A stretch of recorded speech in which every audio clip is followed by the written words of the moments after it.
Namaskar and welcome to Sunset TV. You are watching House Highlights. The program encapsulates the proceedings of both the Houses of Parliament on the day in a nutshell. I'm Rajiv Kumar Singh. Let us begin with the headlines.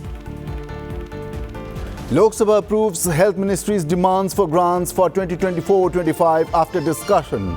Health Minister JP Nadda responds to the discussion, states that the health sector is the government's top priority. The demands for grants from the Ministry of Fisheries, Animal Husbandry and Dairying also pass after discussion.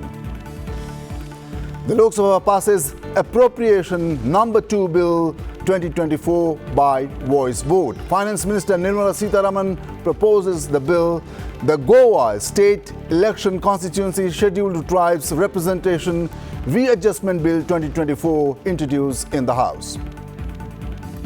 In the Rajya Sabha, Agriculture and Farmers Welfare Minister Shivraj Singh Chauhan responds to the discussion on the ministry's operations. He states that farmers will be provided with digital IDs. The NDA government's priority is the respect and welfare of farmers. There was also a discussion on the Ministry of New and Renewable Energies operations. Now news from the lower house, the Lok Sabha.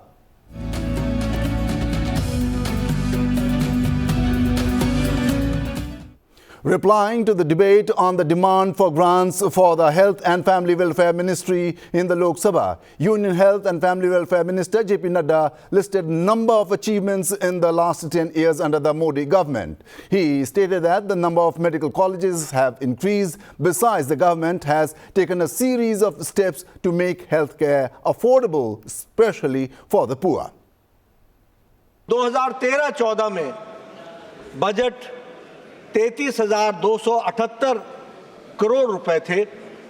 आज वही budget 90,958 crore रुपए हो गया है। यानी health को क्या priority दी गई है और ये एलोकेशन लगभग 164%, 164% का इजाफा इंक्रीज हुआ है।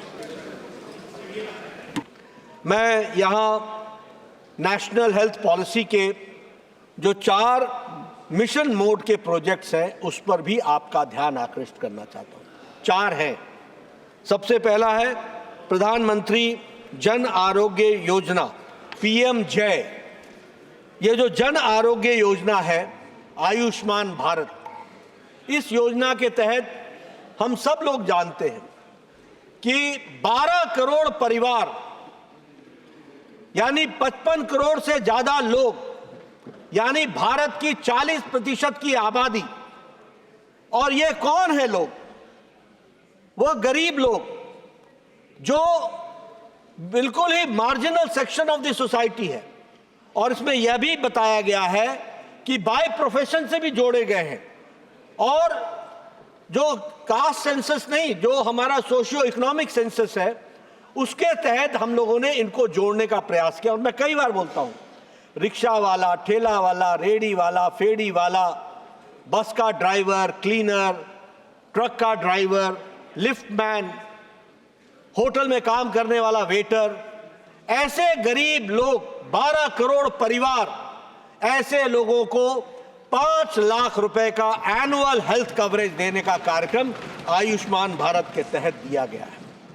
और उसी तरीके से आयुष्मान आरोग्य मंदिर, इसको भी स्थापित करने का काम किया गया है। और इसकी संख्या कितनी है? 1,73,000।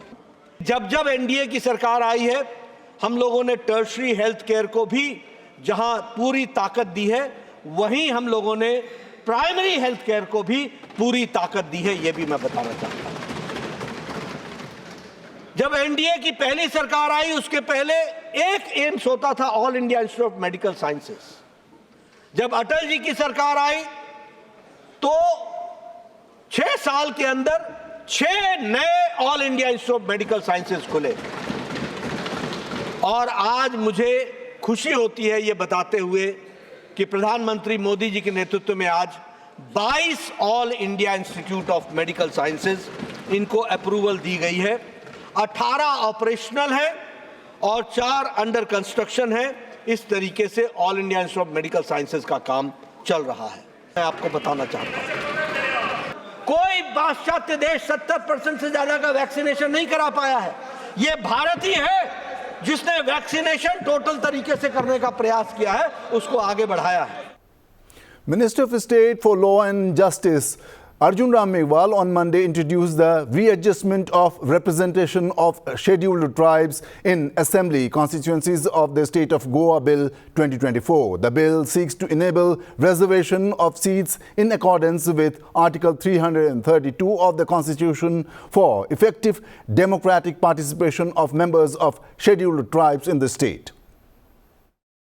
Honorable Chairperson, sir, with your permission, I move for leave to introduce a bill for enabling reservation of seats in accordance with Article 332 of the Constitution for effective democratic participation of members of scheduled tribe and to provide for the readjustment of the seats in the Legislative Assembly of the state of Goa, insofar as such readjustment is necessitated by inclusion of certain communities in the list of scheduled tribes in the state of Goa and for matters connected herewith or incidental thereto. The Lok Sabha on Monday took up discussion and voting on demands for grants under the control of Ministry of Fisheries, Animal Husbandry and Dairying for 2024-25. Members from across the party lines took part in the discussion. We present you some excerpts from the discussion. Food and agriculture organization के उत्पादन data 2020 के अनुसार भारत दुनिया का उत्पादन अंडा के उत्पादन में तीसरे और मांस के उत्पादन में 8वें स्थान पर है। महोदय, भारत के एक्सपोर्ट का 50% केवल मीट और मीट प्रोडक्ट्स का है। देश में राष्ट्रीय गोकुल मिशन जो 2000 दिसंबर 14 में शुरू किया गया था, जिससे स्वदेशी गैर जातीय नस्लों के विकास और संरक्षण होगा, जिसके परिणाम से उत्पादकता में वृद्धि होगी और डेयरी में लगे 80 बिलियन किसानों को, विशेषकर छोटे और सीमांत किसानों को फायदा होगा। कुल कृषि और संबद्ध क्षेत्र में पशुधन का योगदान सकल मूल्य वर्धन स्थिर कीमतों पर 24% से बढ़कर 31% हो गया है। डेयरी का राष्ट्रीय अर्थव्यवस्था में 5% योगदान है और 8 करोड़ से अधिक किसानों को प्रत्यक्ष तौर पर रोजगार मिल रहा है।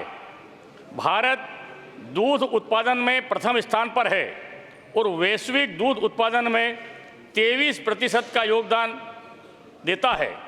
पिछले 8 वर्षों में दूध उत्पादन में 51% की वृद्धि हुई है, जो 23-24 में लगभग 225 मिलियन टन तक पहुंच गया है। महोदय, माननीय प्रधानमंत्री जी की प्रेरणा से हमने भी एक नवाचार किया था। 2017 में 12 समूह की बहनों के साथ बैठ करके एपीओ के अंतर्गत Malav dairy farmer producer company बनाई। 12 महिलाओं से आज उसमें 37,000 महिलाएं जुड़ी हुई है, 37,000, और 21-22 लीटर उस दिन दूध था, आज 45,000 लीटर दूध है, 85 करोड़ का उनका टर्नओवर है। Livestock health and disease control programme के लिए 2465 करोड़ रुपए का प्रावधान है, जो राज्य सरकारों को टिकाऊ पशु स्वास्थ्य सुनिश्चित करने के लिए केंद्र सहायता प्रदान करेगा। इंफ्रास्ट्रक्चर डेवलपमेंट फंड के तहत 370 करोड़ रुपए का प्रावधान है, जो दूध के प्रोसेसिंग और चिलिंग इंफ्रास्ट्रक्चर और गांव स्तर पर मिल्क एडल्ट्रेशन टेस्टिंग उपकरणों के लिए है। राष्ट्रीय गोकुल मिशन के तहत 700 करोड़ रुपए का प्रावधान है, जिसका उद्देश्य देसी नस्लों के संरक्षण और विकास को वैज्ञानिक और समग्र तरीके से करना है। डेयरी डेवलपमेंट कार्यक्रम के लिए 371 करोड़ रुपए का प्रावधान किया गया है, जो विभिन्न दुग्ध संघों और राज्य दुग्ध संघों को मंजूर परियोजनाओं के लिए वितरित किया जाएगा। आदरणीय सभापति महोदय, इन योजनाओं और परियोजनाओं का मुख्य उद्देश्य हमारे किसानों और पशुपालकों की आय में वृद्धि करना है।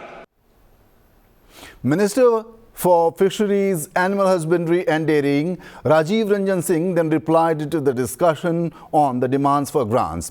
In his reply in the Lok Sabha, the minister also mentioned that India does not export cow meat. पश्चिम बंगाल में ब्लू रिवॉल्यूशन स्कीम के तहत 41.44 करोड़ के प्रोजेक्ट अप्रूव कर दिए गए थे और उसका आधा 27.20 करोड़ जो उसका आधा हिस्सा केंद्र सरकार का है वो पश्चिम बंगाल की सरकार को जारी कर दिया गया। अब जहां तक प्रधानमंत्री मत्स्य संपदा योजना की चर्चा माननीय सदस्य ने की, मैं उनको बताना चाहता हूं कि प्रधानमंत्री मत्स्य संपदा योजना 2020 में शुरू की गई और बंगाल की सरकार ने, पश्चिम बंगाल की सरकार ने 2020-21 और 21-22 में इस योजना का लाभ उठाने से इनकार कर दिया। उसके कारण उनको लाभ नहीं मिल पाया। अब उन्होंने इसके महत्व को समझा और इसके महत्व को समझकर अब उन्होंने इसको स्वीकार किया। केंद्र सरकार जो भी केंद्र सरकार की हिस्सेदारी है पश्चिम बंगाल सरकार को मदद करेगी। आदरणीय प्रधानमंत्री नरेंद्र मोदी जी किसी भी राज्य के साथ कोई भेदभाव नहीं करते हैं। समग्र देश के विकास और समग्र राज्य के विकास की ओर उनका ध्यान केंद्रित होता है। यहाँ चर्चा हुई कि अमेरिका ने झींगा के आयात को जो हिंदुस्तान उसका निर्यात कर रहा था, अमेरिका ने झींगा के आयात को बंद कर दिया, जो पूर्णतः सही नहीं है। महोदय, श्रिम्प एक्सपोर्ट के बैन लगाने की बात है। यह उल्लेखनीय है कि केवल समुद्र से पकड़े जाने वाले श्रिम्प जो कि मात्र 10% है उस पर अमेरिका की सरकार ने बैन किया है और जो इनलैंड और एक्वाकल्चर के माध्यम से श्रिम्प का उत्पादन हो रहा है वो आज की तारीख में भी अमेरिका में आयात निर्यात किया जा रहा है। यह हम आपको बता देना चाहते हैं। After the demands for grants under the control of Ministry of Fisheries, Animal Husbandry and Dairying for 2024-25 was passed by a voice vote, the Speaker informed the House that all other demands were being taken simultaneously due to the lack of time. माननीय सदस्यगण, अनुदानों की बकाया मांगों के संबंध में अनेक कटौती प्रस्ताव परिचालित किए गए हैं। समय अभाव के कारण मैं सभी कटौती प्रस्ताव को प्रस्तुत किया हुआ मान रहा हूं।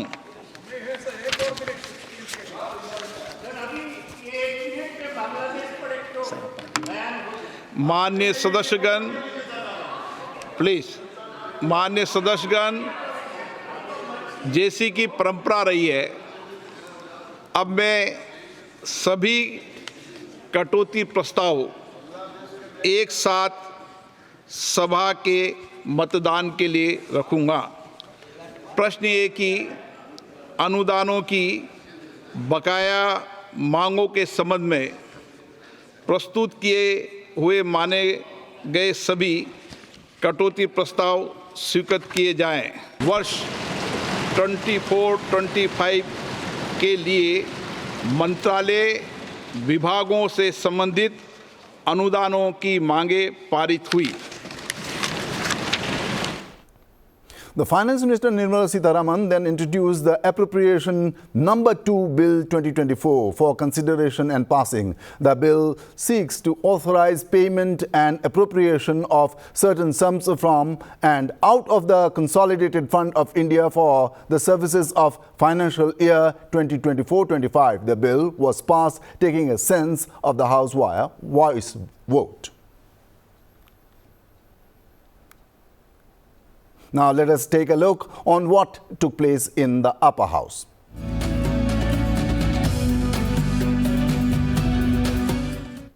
On the commencement of the proceedings in the Rajya Sabha on Monday, Chairman Jagdeep Dhankar conveyed birthday wishes to Manoj Kumar Jha and Venkatramana Rao Mopi Devi.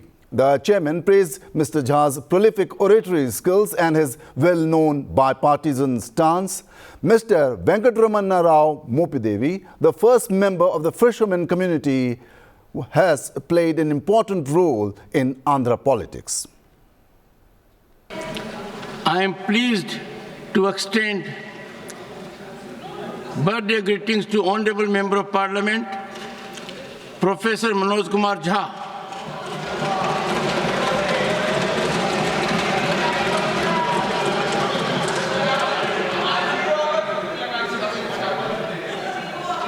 And Sri Venkatramana Rao Mopi Devi. Their birthdays are today.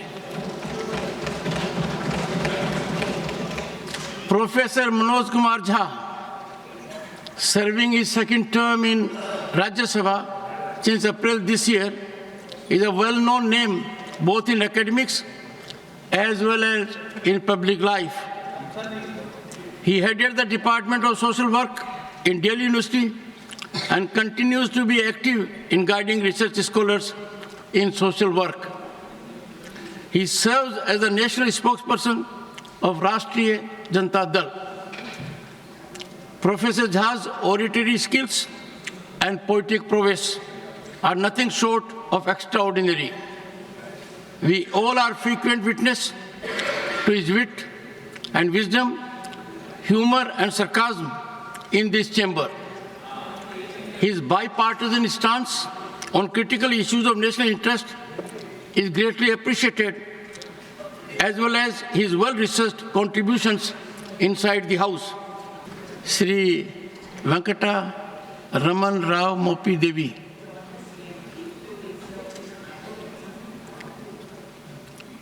A distinguished member of Parliament who has been serving in this august House since June 2020.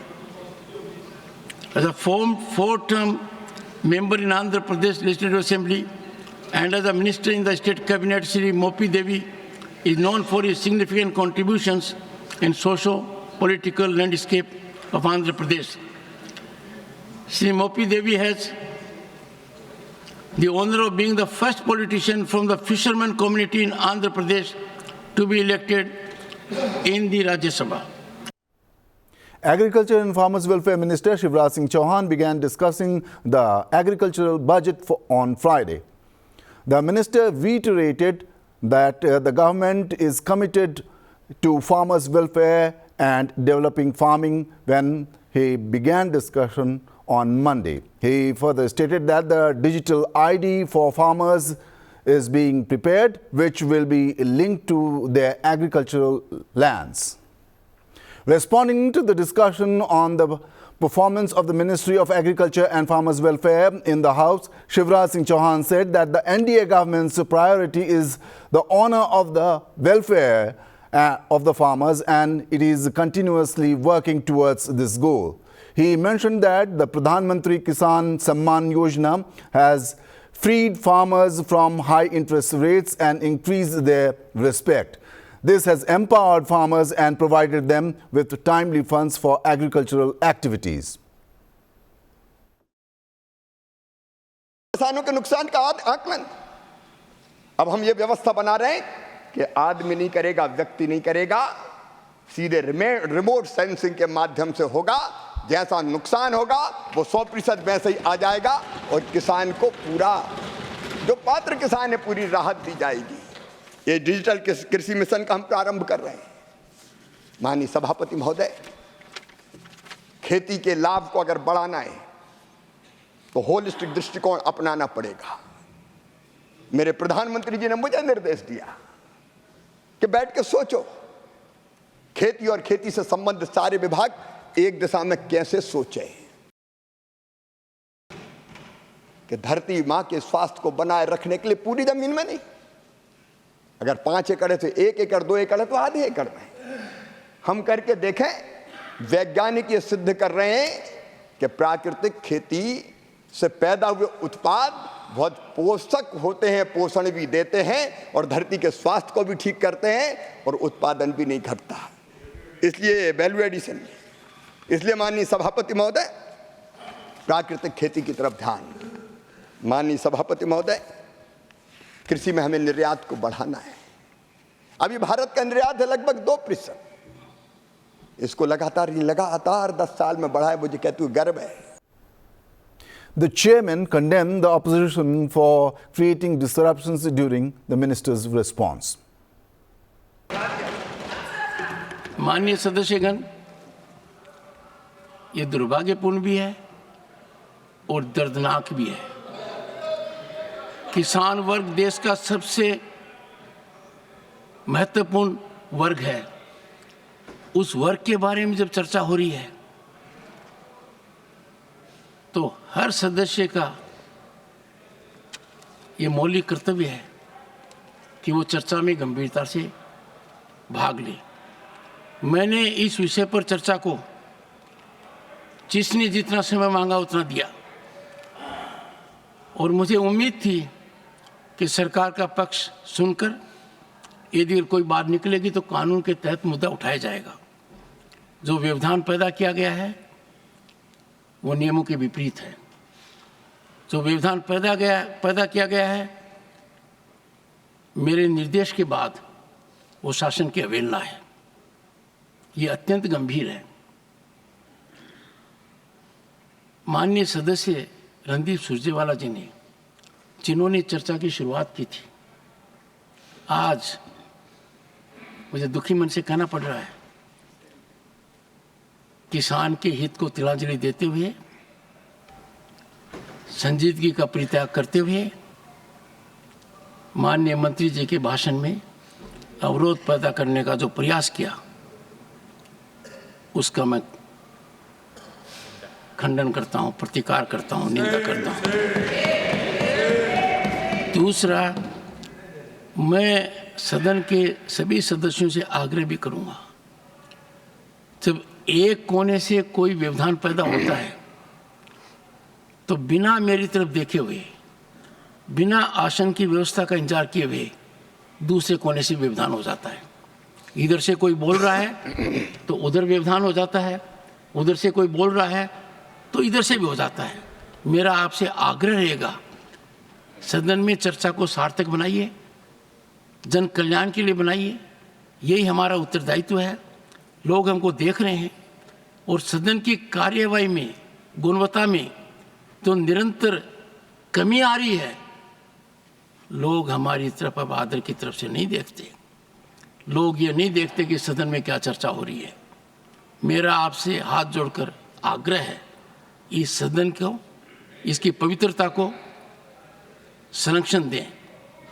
Surgeon बाद में होगा जब एक बार संरक्षण देंगे। In Rajya Sabha on Monday, Union Petroleum and Natural Gas Minister Hardeep Singh Puri introduced the Oil Sector Regulation and Development Amendment Bill 2024. The bill aims to amend the Oil Sector Regulation and Development Act 1948. I rise to move for leave to introduce a bill further to amend the Oil Fields Regulation and Development Act 1948. The question is that leave be granted to introduce the bill. Those in favor will please say aye. Those against will please say no. I think the ayes have it, the ayes have it, the ayes have it. Shri Hardeep Singh Puri. Sir, I introduce the bill. In the Rajya Sabha on Monday, there was a discussion regarding the operations of the Ministry of New and Renewable Energy. MPs from various parties participated in the discussion. The ruling party stated that efforts are being made to achieve net zero carbon emission target while also ensuring that people have access to electricity. The government aims to lead the country towards net zero emissions through hydrogen, solar energy and wind energy. On the other hand, the opposition stated that there should be an emphasis on local aspects with a global perspective. बिजली भी मिले और carbon का उत्सर्जन भी zero हो, इस प्राथमिकता को ध्यान में रखकर इस विभाग की योजनाएं काम कर रही हैं। वर्ष 2018 में जब अंतर्राष्ट्रीय सौर गठबंधन की पहली सभा के उद्घाटन के अवसर पर भारत एक लीडर के रूप में, प्रणेता के रूप में उभरा था मान्यवर, और उस समय एक स्लोगन दिया गया था, एक विश्व, एक सूर्य और एक ग्रिड का नारा। और उस समय 100 करोड़ रुपए का बजटीय प्रावधान करने के बाद इस पर काम को प्रारंभ किया था और सौर ऊर्जा के क्षेत्र में 26 गुना तक हम सौर ऊर्जा की वृद्धि पर पहुंच रहे हैं। यह बात भी इसमें साबित हो रही है। इस सरकार ने इस बात का लक्ष्य रखा है कि 2070 तक नेट जीरो कार्बन उत्सर्जन होगा और 8 लाख करोड़ रुपए का निवेश भी आएगा और 6 लाख लोगों को रोजगार भी मिलेगा। भारत की विद्युत क्षमता में सौर और पवन ऊर्जा की हिस्सेदारी में अभूतपूर्व वृद्धि हुई है। प्रौद्योगिकी विकास, सतत नीति समर्थन और एक जीवंत प्राइवेट सेक्टर के कारण भारत वैश्विक स्वच्छ ऊर्जा निवेशकों के लिए एक अग्रणी निवेश गंतव्य बन चुका है। माननीय उपसभापति महोदया, मैं मंत्रालय को नागरिक उन्मुख पीएम सूर्य घर मुफ्त बिजली योजना, जिसके तहत 1 करोड़ घरों में रूफटॉप सोलर लगाया जाएगा, और किसानों के लाभ के लिए चलाई गई पीएम कुसुम योजना की शुरुआत करने के लिए बधाई देता हूं माननीय मंत्री जी को। और मैं माननीय प्रधानमंत्री जी को भी बधाई देना चाहता हूं कि अब किसानों को डीजल के कुप्पी लेकर बाजार से डीजल पेट्रोल नहीं लाना पड़ेगा, बल्कि उनके कुएं पे, उनके ट्यूबवेल पे अब सोलर सिस्टम लगाया जाएगा, सोलर पंप लगाया जाएगा और अपनी मर्जी से वो दिन में उठेंगे और अपने खेतों के अंदर पानी देने का काम करेंगे। But in last 10 years, there is no corruption in the power sector or any other sector. With these words, sir, I would like to give some facts and figures.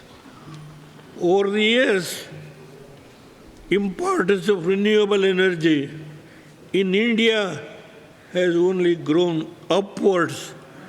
In a country of 1.4 billion people, we cannot secure our future if we do not adopt a model of sustainable development.